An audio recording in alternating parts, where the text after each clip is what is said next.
Cuán firme cimiento se ha dado a la fe. A través de la Biblia, un análisis de la Biblia libro por libro que le ayudará a crecer espiritualmente. Estos estudios fueron diseñados por el Dr. J. Vernon McGee. Acompáñenos en este fascinante recorrido a través de la Biblia. La palabra de Dios. Como creyentes, hemos de ser guiados en nuestra conducta por el efecto que produce en otros. Nuestras acciones deben de glorificar a Dios, imitar a Cristo y no ofender a otros.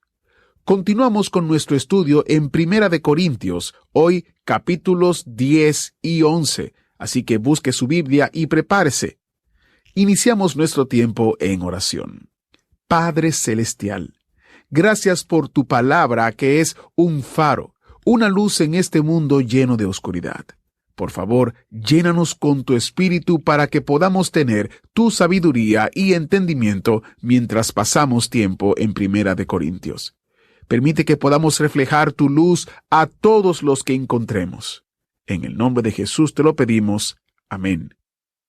Continuamos estudiando hoy el capítulo 10 de esta primera carta a los Corintios. Y estábamos viendo al final de nuestro programa anterior que nosotros no hemos tenido ninguna tentación que no sea humana, pero que Dios siempre da una salida. Hay muchas personas en nuestros días que dicen, nadie ha sido tentado como lo he sido yo. Pero usted, amigo oyente, nunca ha tenido una tentación que otros no hayan tenido en forma similar. Lo interesante aquí es que Dios nos muestra una salida, un escape. Necesitamos reconocer que Dios siempre hace un camino por el cual podemos salir. Y a veces esa forma de escapar es un buen par de piernas, como mencionamos en nuestro programa anterior, para que le podamos mostrar los talones al diablo.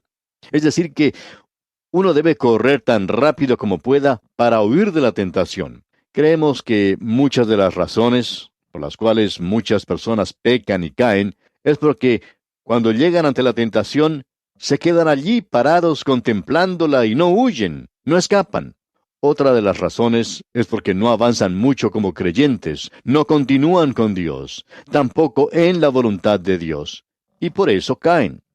Y ahora continúa el apóstol Pablo diciéndonos aquí en los versículos 14 y 15 de este capítulo 10 de su primera epístola a los Corintios, por tanto, amados míos, huid de la idolatría, como a sensatos os hablo, juzgad vosotros lo que digo. Idolatría era una de las cosas aquí. Quizá en el día de hoy no sea una tentación aparte de que la codicia llegue a ser idolatría, y de eso tenemos mucho en estos días. Luego leemos en el versículo 16, la copa de bendición que bendecimos, ¿no es la comunión de la sangre de Cristo?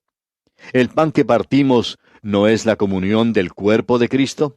Él ha entrado ahora al área de la mesa del Señor, y dice entonces en los versículos 17 al 19, siendo uno solo el pan, nosotros, con ser muchos, somos un cuerpo, pues todos participamos de aquel mismo pan. Mirad a Israel según la carne. Los que comen de los sacrificios, ¿no son partícipes del altar?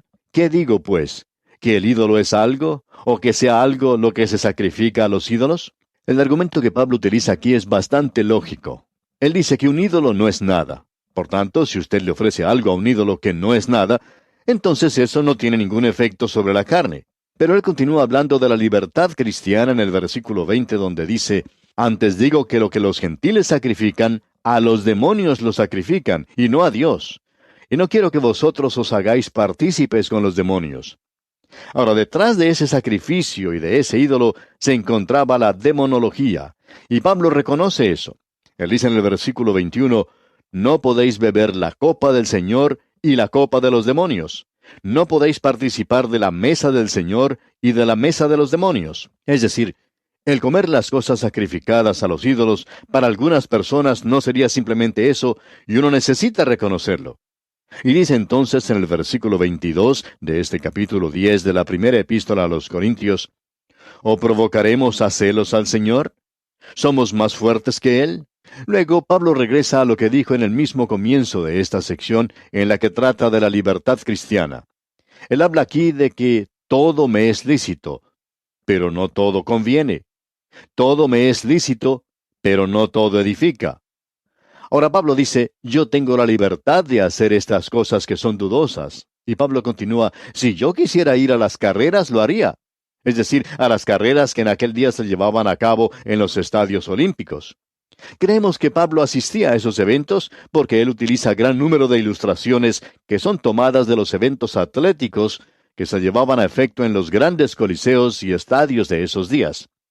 Pero Pablo dice que, aunque es lícito para mí, no siempre conviene, porque quizás esta misma cosa que estoy haciendo sea algo que cause daño o perjudique a otro creyente, a uno que sea más débil. Pablo dice, todo me es lícito, pero no todo edifica. Es decir, no me edifica en la fe. Un joven predicador preguntó a otro más experimentado sobre este tema y le dijo lo siguiente, ¿cree usted que un predicador debe ir, por ejemplo, a ver un juego de pelota? Ahora, él sabía que el predicador más anciano no asistía a esos juegos. La respuesta que el joven recibió fue la siguiente. A mí no me atrae ir a ver un encuentro de béisbol. Me gusta jugarlo porque siempre me gustó participar en eventos atléticos, pero nunca me ha gustado ser un espectador. No me gusta ir a ver a alguien que juegue fútbol o béisbol, especialmente si los jugadores reciben un salario para hacerlo. Siempre me gustó jugar para divertirme. Y le dijo al joven predicador, cuando yo estaba en el colegio, leí un libro que decía que cualquier cosa que un predicador podía utilizar en su ministerio proveniente de una experiencia personal, lo podía hacer. Que él no tenía que limitar su vida en eso, porque su vida completa está dedicada al ministerio. Por tanto, ese libro decía que todo debería ser útil para esa tarea. En otras palabras, el ministro debe presentar toda su vida en el púlpito y no tener una parte escondida. Tiene que estar listo a usar todo eso. Y por tanto, él continuó diciéndole al predicador joven que uno puede observar un partido de béisbol o fútbol y sacar buenas ilustraciones para la predicación. Y no habrá nada de malo en eso. Pero quizá eso no sea edificante. Es decir, la influencia que eso puede tener sobre otra persona quizá no sea edificante. Y ahora entonces Pablo dice en el versículo 24, ninguno busque su propio bien sino el del otro. Por tanto, la vida del creyente tiene que ser dirigida no principalmente por la libertad, aunque sí la tenemos, porque el creyente tiene una libertad tremenda en Cristo. Él no está controlado por cosas legales, no ve su libertad limitada por reglas estrictas, sino que lo único que lo limita es el amor. Es lo que uno quiere hacer para influenciar en los demás. Y ese es el pensamiento que presenta Pablo. Usted puede notar en el 2º capítulo de su carta a los Filipenses que Pablo dice que todo lo debemos hacer con la otra persona en mente. Haya pues en vosotros este sentir que hubo también en Cristo Jesús, dice él. Ahora, la base de todo esto la encontramos en los siguientes versículos de este capítulo 10 de la primera epístola a los Corintios. En los versículos 25 y 26 leemos, de todo lo que se vende en la carnicería comed sin preguntar nada por motivos de conciencia, porque del Señor es la tierra y su plenitud. Por tanto, amigo oyente, nosotros podemos disfrutar de las cosas de este mundo. Ahora, cuando digo mundo me estoy refiriendo a la creación, a las bellezas que encontramos, lo que este mundo, esta creación produce. Y todo eso es algo para que los creyentes lo disfruten. El Señor lo ha provisto. Pero ahora Él dice que cuando uno va a comer a la casa de otra persona, no pregunte de dónde vino esa carne. Uno puede decir, esta carne es muy rica, hermano. ¿Dónde la consiguió? Mi carnicero nunca vende carne como esta al público. Y él le puede decir que la compró en el templo. De modo que lo mejor es no preguntar. Y Pablo está usando aquí una ilustración muy práctica. Escuche lo que dice en el versículo 27. Si algún incrédulo os invita, y queréis ir, de todo lo que se os ponga delante comed sin preguntar nada por motivos de conciencia. Eso es lo que tiene importancia, amigo oyente. Luego en el versículo 28 él dice, mas si alguien os dijere, esto fue sacrificado a los ídolos, no lo comáis por causa de aquel que lo declaró y por motivos de conciencia, porque del Señor es la tierra y su plenitud. Lo principal aquí, amigo oyente, es que si él está comiendo, no debe hacer preguntas. Pero si su anfitrión le da esa información voluntariamente que la carne ha sido ofrecida a un ídolo, entonces dice Pablo que no lo debe comer. No porque haya alguna ley en contra de eso, no hay ninguna regla. Ni tampoco porque uno piense que está mal hacerlo, sino porque usted quiere ayudar a ese hermano. Eso es lo que Pablo está destacando, amigo oyente. Lo importante aquí es que uno no debe decir nada. Únicamente si el otro dice algo, entonces puede obrar. En cierta ocasión, un predicador fue invitado a comer por uno de los ancianos de la iglesia, a la cual había ido a predicar. Ahora, en esa región donde vivía este anciano, tienen una cierta frutilla de la cual sacan una clase de vino. No es una uva precisamente, pero es algo parecido. Crece en lugares parecidos a un parral, pero en forma individual. La gente del lugar hace vino con ella. Pues bien, este hermano fue a comer con el anciano, y en la casa se le sirvió un vaso que contenía ese líquido. Ahora el predicador no sabía lo que era, pero lo probó. Entonces se dio cuenta que era algo que contenía alcohol, y él no quería parecer como una persona demasiado piadosa, un santurrón, porque este predicador no es esa clase de persona. Sin embargo, él puso su vaso sobre la mesa sin beberlo. El anciano le preguntó entonces qué era lo que ocurría si no le gustaba ese líquido, a lo cual él respondió: yo creo que es delicioso, pero noté que aparentemente es vino y siento que no debo beberlo como creyente. Eso creó un momento un poco tenso, pero él pudo comunicar lo que quería. Y pensamos, amigo oyente, que este predicador estaba en lo justo. Se puede presentar aquí el interrogante de si ese predicador tenía tanto derecho a beber como lo tenía el anciano de la iglesia. A lo cual se debe responder que sí lo tiene y no hay ninguna duda sobre eso. Pero él tiene un testimonio que guardar, y eso es lo que deseamos comunicar en este momento. Hay muchos creyentes que son ásperos con otros creyentes a causa de la legalidad de esto. No hacemos esto y usted tampoco lo debería hacer, amigo oyente. El motivo de ellos es la legalidad, el legalismo. Si ellos pudieran cambiar eso en amor, sería entonces un caso completamente diferente. Y esa es la razón, debería ser el motivo para que un creyente no hiciera ciertas cosas. Y ahora Pablo continúa diciendo en el versículo 29 de este capítulo 10 de la primera epístola a los Corintios: la conciencia, digo, no la tuya, sino la del otro. Pues, ¿por qué se ha de juzgar mi libertad por la conciencia de otro? O sea, ¿por qué debo yo estar limitado por algunos de estos hermanos débiles? Bien, leamos el versículo 30. Y si yo con agradecimiento participo, ¿por qué he de ser censurado por aquello de que doy gracias? Lo que Pablo está diciendo, amigo oyente, es que no es justo juzgarlo a él a causa de la conciencia de otra persona. Y continúa en el versículo 31, si pues coméis o bebéis o hacéis otra cosa, hacedlo todo para la gloria de Dios. Ahora, amigo oyente, esto no es una regla, pero sí es un gran principio. Pablo ha presentado varios grandes principios aquí que están relacionados con la libertad cristiana. Uno de estos principios es: todo me es lícito, pero no todo conviene. Todo me es lícito, pero no todo edifica. Y ahora tenemos aquí otro principio, y es el que acabamos de leer en el versículo 31. Si pues coméis o bebéis, o hacéis otra cosa, hacedlo todo para la gloria de Dios. Amigo oyente, esta es la prueba de todo creyente. ¿Puedo hacer esto o no lo puedo hacer? ¿Debería hacer esto o no lo debería hacer? ¿Lo puede hacer para la gloria de Dios? Opinamos que algunas personas ni aún van a la iglesia para la gloria de Dios.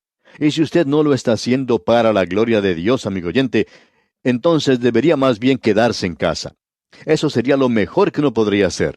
Y estamos seguros que la actitud y la actuación de ciertas personas, de los santos, sus críticas, sus chismografías, sus asperezas, sus amarguras que están llenando sus corazones por ir a la iglesia, se convierten en un pecado, por lo que el creyente lo está haciendo mal. Lo debería hacer para la gloria de Dios. Eso es lo importante. En realidad, eso es lo más importante. Luego él dice en el versículo 32 de este capítulo 10 de su primera epístola a los Corintios: no seáis tropiezo. Y luego Pablo divide a la familia humana en 3 grupos. Y creemos que aún tenemos esos 3 grupos en nuestros días. Leamos ahora todo el versículo 32. No seáis tropiezos ni a judíos, ni a gentiles, ni a la iglesia de Dios. Nosotros no debemos ofender a personas que tienen ciertas creencias en cuanto a su dieta, por ejemplo. Creemos que sería algo de muy mal gusto invitar a un judío ortodoxo a su hogar y servirle cerdo. No debemos ofender a nadie en estos asuntos, ni tampoco a los gentiles. Hay algunos que tienen algunas ideas un poco raras, y yo no me propongo ni siquiera intentar satisfacer todas ellas. Hay algunos que quizá piensen de manera diferente a nosotros, pero no debemos ofenderlos por eso. ni tampoco a la iglesia de Dios. Hay algunos jóvenes rebeldes que hace algún tiempo fueron a una iglesia de la cual fueron expulsados a causa de su vestimenta. Ellos dijeron, ¿no le parece que la gente de esa iglesia estaba equivocada al proceder así? Ahora, aquí tenemos dos cosas y creemos que ambos grupos estaban mal. Los de la iglesia estaban mal al criticar a esos jóvenes que no debían haber dicho eso, especialmente ante otras personas. Creemos que en ese caso estaban equivocados. También habían procedido mal los jóvenes al ir vestidos de la manera en que lo hicieron. Ellos eran creyentes, tenían sus Biblias, pero estaban ofendiendo a los demás de la iglesia. Y se nos dice en el día de hoy que no debemos ofender a nadie en estos asuntos, ni a los judíos, ni a los gentiles, y tampoco a la iglesia de Dios. Esas son las tres grandes divisiones de la familia humana en el día de hoy. Y uno de estos días la iglesia de Dios va a dejar esta tierra. Entonces quedarán solamente los judíos y los gentiles en este mundo. Y luego Dios tiene un programa tremendo que se desarrollará en esa oportunidad. Ahora Pablo dice aquí en el versículo 33 de este capítulo 10 de su primera epístola a los Corintios, como también yo en todas las cosas agrado a todos, no procurando mi propio beneficio, sino el de muchos, para que sean salvos. Lo que hacemos, primeramente, lo hacemos para la gloria de Dios. Él dijo, si pues coméis o bebéis, o hacéis otra cosa, hacedlo todo para la gloria de Dios. Y creemos que un creyente, por ejemplo, una ama de casa, puede lavar los tratos y limpiar los pisos. Un hombre puede trabajar en el campo, cortar el césped. Cualquier cosa que usted haga, lo puede hacer para la gloria de Dios. No interesa lo que sea. Si usted no lo puede hacer para la gloria de Dios, amigo oyente, entonces mejor es que no lo haga. Y debemos recordar que todo esto es para que aquellos que están perdidos puedan ser salvos. Es más importante, amigo oyente, las impresiones que nosotros dejamos en el mundo que las cosas impresas que podemos entregar. Eso fue algo parecido a lo que dijo una persona a un hombre que estaba repartiendo folletos. Este hombre los estaba entregando a toda la gente que pasaba, pero una persona le preguntó, ¿qué es eso? A lo cual respondió, un folleto impreso. La persona le contestó, bueno, yo no sé leer, pero ¿sabe una cosa? Yo voy a ver qué clase de impresión hace usted. Y amigo oyente, eso hace una impresión mucho mejor. Uno puede ser leído mucho mejor por esas personas que los folletos que está entregando. Y por favor, no nos entienda mal. No estamos diciendo aquí que no hay que repartir folletos. No, señor, de ninguna manera. Pero sí estamos diciendo que es muy importante que dejemos la impresión correcta. Bien, llegamos así al final del capítulo 10 de esta primera epístola a los Corintios. Llegamos ahora al capítulo 11. Y el primer versículo de este capítulo pertenece en realidad al anterior y que dice, sed imitadores de mí, así como yo de Cristo. Y eso es algo que muy pocos de nosotros nos arriesgamos a decir, ¿verdad? Yo no quisiera ponerme aquí a juzgarle a usted, pero es algo que no me arriesgo a decir personalmente. Yo quiero que usted sea un seguidor de Pablo, un seguidor del Señor Jesucristo. Pero no ponga usted sus ojos en mí, amigo oyente. Pero esa es una declaración tremenda. Y llegamos ahora a otra división. Y esta división está relacionada con la forma en que deben vestirse las mujeres. Esta es otra de las cosas que los creyentes de Corinto le habían preguntado a Pablo. Notemos lo que él dice entonces en el versículo 2 de este capítulo 11 de su primera epístola a los Corintios. Os alabo, hermanos, porque en todo os acordáis de mí y retenéis las instrucciones tal como os las entregué. Pablo dice, los alabo, hermanos, hasta este punto. Los alabo porque se acuerdan de mí en todas estas cosas. Ellos recordaban a Pablo en sus oraciones y en sus ofrendas. Y ahora Pablo señala otro gran principio y nos dice entonces en el versículo 3, pero quiero que sepáis que Cristo es la cabeza de todo varón, y el varón es la cabeza de la mujer, y Dios la cabeza de Cristo. Sabemos que hay aquellos en el día de hoy que enfatizan la declaración del medio. El varón es la cabeza de la mujer. Pero cuando usted pone todas estas declaraciones juntas, no va a quedar con el mismo punto de vista que algunos tienen. Ahora Pablo señala este gran principio. Esta es la autoridad en beneficio del orden para eliminar la confusión. Un pastor que estaba confrontando algunos problemas en su iglesia dijo hace varios años que él tenía demasiados jefes y no suficientes trabajadores. Cada uno quería ser un líder, cada uno quería dar órdenes. Y dijo, hoy en día tenemos en la iglesia instrucciones para ser más líderes y quiero saber dónde se encuentra eso en la Biblia. Tenemos ciertas organizaciones que existen, según ellos, para instruir a los jóvenes a que sean líderes, para que sepan hablar. Pablo dice que estudiemos para tener tranquilidad. Y en realidad, amigo oyente, quisiéramos ver que no se pusiera tanto énfasis en cosas como esas, sino que se le diera más importancia a la Biblia, y darle énfasis a estas cosas que la misma Biblia les da. Necesitamos hoy a personas que actúen y que vivan como creyentes. Eso es lo importante. En este versículo 3 que hemos leído, la palabra que más se destaca es la palabra cabeza. Dice, porque quiero que sepáis que Cristo es la cabeza de todo varón, y el varón es la cabeza de la mujer, y Dios la cabeza de Cristo. Bien, la cabeza es la que da las órdenes. Y aquí es donde no estamos de acuerdo con algunos maestros que cuando leen este versículo dicen que aquí se está hablando del hombre creyente. Aquí el orden normal, correcto, es el de Cristo, como la cabeza de cada hombre. Y eso no quiere decir simplemente que es la cabeza del creyente.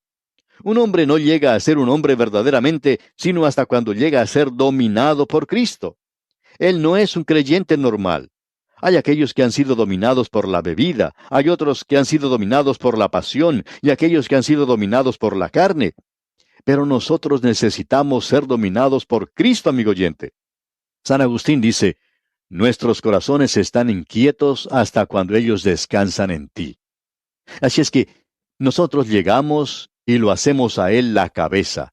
Y hay hombres destacados que han hecho eso, por ejemplo, Martín Lutero, San Agustín y otros. Podemos decir que estos hombres fueron dominados por Cristo. Cuando oímos hablar de una persona que es un creyente, nos preguntamos, ¿ha sido dominado por Cristo? Eso es lo importante, y lo que él está diciendo aquí es que así debe ser. Ahora, la cabeza de la mujer es el hombre. No es de cada mujer, no es algo absoluto. En el matrimonio, la mujer debe responder al hombre. Ese es un principio general, y es normal, creemos, que una mujer sea sujeta al hombre en el matrimonio. Una mujer que no pueda admirar al hombre y respetarlo, no lo puede seguir y por supuesto que ella no debería casarse con él. Eso es importante. Pero una verdadera mujer responde con cada fibra de su ser al hombre que ella ama. Y él debe ser la clase de hombre que esté dispuesto a morir por ella. Allá en la carta a los Efesios capítulo 5 versículo 25 leemos, Maridos, amad a vuestras mujeres, así como Cristo amó a la iglesia y se entregó a sí mismo por ella. El doctor G. Campbell Morgan, un comentarista bíblico muy destacado, cuenta que él y su esposa tenían una amiga, una mujer muy brillante, una mujer que tenía una gran personalidad y que era muy destacada. Ella era soltera. El doctor Morgan le hizo una vez una de esas preguntas directas, ¿por qué no se ha casado usted? Ella respondió, nunca pude encontrar a un hombre que me pudiera dominar.